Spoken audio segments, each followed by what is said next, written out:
अस्सलाम वालेकुम, welcome to the Ferry public girls high school. Class 8 के मैथमेटिक्स के लेक्चर में आज हम करेंगे यूनिट नंबर 2।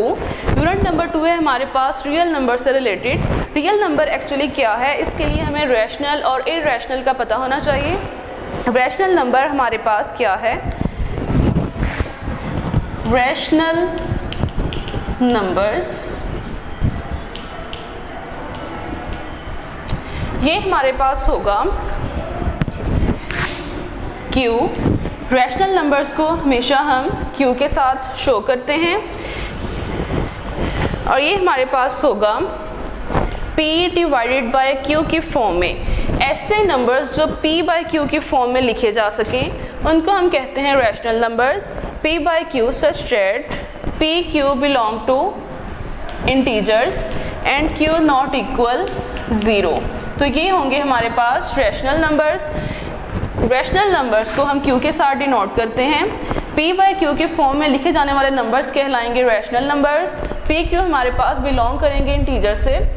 इंटीजर्स का सेट हमने पढ़ा था जिसमें हमारे पास 0 प्लस माइनस 1 प्लस माइनस 2 ये तमाम हमारे पास डिजिट्स आते हैं। मीन टू से पॉजिटिव और नेगेटिव दोनों इसमें डिजिट्स होंगे, लेकिन हमारे पास Q की वैल्यू कभी भी 0 के इक्वल नहीं होनी चाहिए।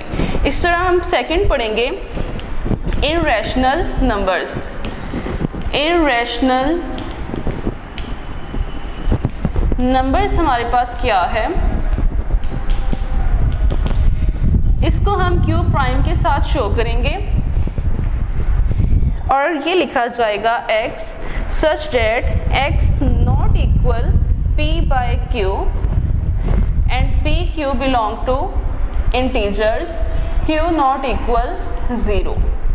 ये हमारे पास ऐसे नंबर्स का सेट होगा जिसमें P बाय Q की फॉर्म में वैल्यूज़ नहीं लिखी जाएंगी।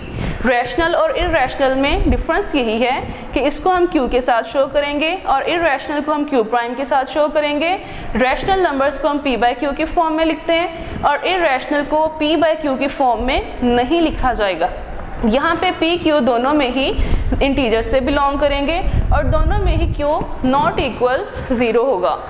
अगर हम रियल नंबर्स की बात करते हैं तो रियल नंबर हमारे पास एक्चुअली क्या है, रियल नंबर्स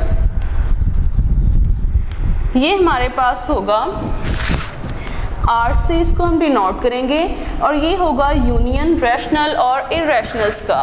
इसको लिखा जाएगा Q यूनियन Q प्राइम। अगर हम रैशनल और इरैशनल नंबर्स का यूनियन लेते हैं तो ये हमारे पास बनेगा रियल नंबर। तो रियल नंबर्स में हमारे पास वो तमाम डिजिट्स जो डेसिमल की फॉर्म में लिखे जाएं या जो सिंपल हमारे पास डिजिट्स होते हैं वो सारे रियल नंबर्स में इंक्लूड होंगे। तो एक्सरसाइज करते हैं 2.1, लेकिन यहाँ पे 2.1 में हमारे पास terminating and non terminating fraction मौजूद है। तो फ्रैक्शंस हमारे पास वो होंगी जो P बाय Q की फॉर्म में लिखी जा सकती हैं। तो टर्मिनेटिंग डेसिमल एक्चुअली क्या है, the decimal fractions in which the number of digits after the decimal point is finite are called terminating decimal. अगर हम कोई डिजिट्स को डिवाइड करते हैं तो उनको डिवाइड करने पे हमारा डेसिमल के बाद कुछ डिजिट्स के बाद आंसर लिमिटेड वैल्यूज़ तक महदूद रहता है और वो ख़त्म हो जाती हैं। वहाँ पे हमारा जो डिवीज़न होगी वो कंप्लीट हो जाएगी, तो वो कहलाएगी टर्मिनेटिंग डेसिमल। और अगर हम नॉन टर्मिनेटिंग फ्रैक्शन की बात करते हैं, the decimal fraction in which the number of digits after the decimal point is infinite is called a non terminating fraction. तो यहाँ पे अगर हम किसी डिजिट को डिवाइड करेंगे तो यहाँ पे हमारे पास डेसिमल पॉइंट्स के बाद आंसर अनलिमिटेड होगा, उसकी वैल्यूज़ ख़त्म नहीं होंगी और वो मुसलसल कॉन्टीन्यूसली डिवाइड होता जाएगा। तो ऐसे हमारे पास कुछ इसमें डिजिट्स मौजूद होते हैं जिनको हम डिवाइड किए बगैर बता सकते हैं कि ये टर्मिनेटिंग होगा या नॉन टर्मिनेटिंग होगा। अगर हमारे पास डिनोमिनेटर 5 हो या 2 का प्राइम फ्रैक्शन हो तो वो हमारे पास टर्मिनेटिंग डेसिमल फ्रैक्शंस की एग्जांपल होगी। तो एक्सरसाइज 2.1 से क्वेश्चन करेंगे हम। क्वेश्चन नंबर 1 में हमें बताना है कि हमारे पास जो क्वेश्चन है वो टर्मिनेटिंग है या नॉन टर्मिनेटिंग।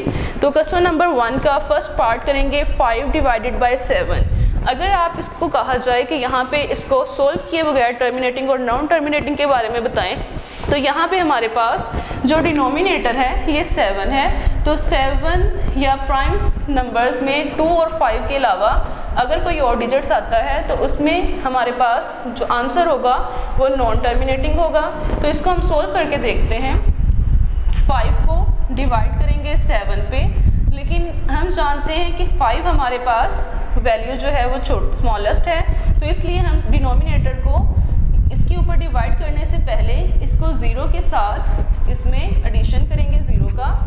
0 को जब हमने यहाँ पॉइंट के साथ लिखा है तो हम ऊपर भी 0 पॉइंट मीन टू से डेसिमल का इजाफा करेंगे। तो अब हमारे पास ये बना है 50 को हम 7 पे डिवाइड करेंगे तो 7 के साथ डिवाइड होने पे ये 49 आएगा। 49 को अगर हम 50 में से माइनस करते हैं तो हमारे पास आएगा 1 को अगर मैं यहाँ पे 7 पे डिवाइड करूँगी तो 1 स्मॉलेस्ट डिजिट है, तो यहाँ पे ये डिवाइड नहीं होगा, तो अगेन हम यहाँ पे 0 का इजाफा करेंगे। अब ये बना है 10, तो 7 पे डिवाइड हो सकता है।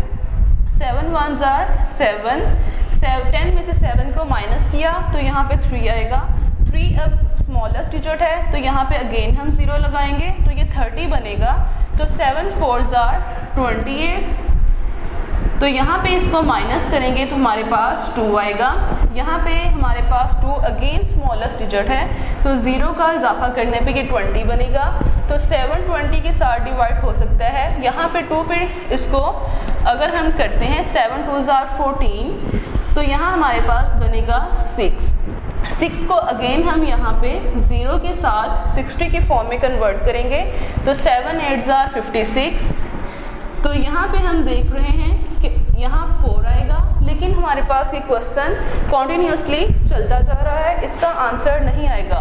कुछ इसके नंबर्स के बाद इसने अगेन रिपीट होना शुरू हो जाएंगे इसके डिजिट्स, तो हमारे पास 5 डिवाइडेड बाय 7 इक्वल होगा 0.71428, तो ये हमारे पास होगा नॉन टर्मिनेटिंग।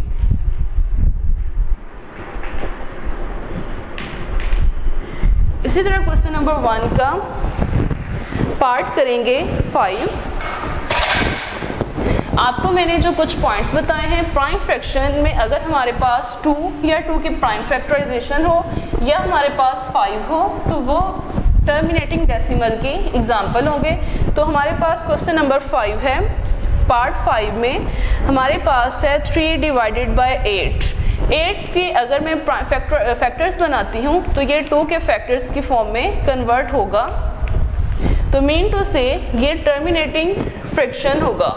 तो यहाँ पे ये आएगा 3 डिवाइडेड बाय 8, तो यहाँ पे 3 जो है हमारे पास स्मॉलेस्ट डिजिट है, तो यहाँ पे 0 का इजाफा करेंगे और यहाँ पे 0 लगाने के साथ ही हम ऊपर डेसिमल का इजाफा करेंगे।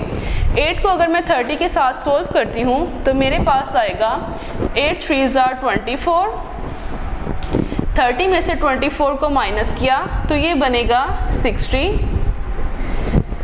6 हमारे पास रिमाइंडर आया है, 0 हम यहाँ से खुद से ऐड करेंगे। अब यहाँ पे ये 7 के साथ मल्टीप्लाई करेंगे 8 को, तो 8 7s are 56। 60 में से हम 56 को माइनस करेंगे तो हमारे पास 4 आएगा।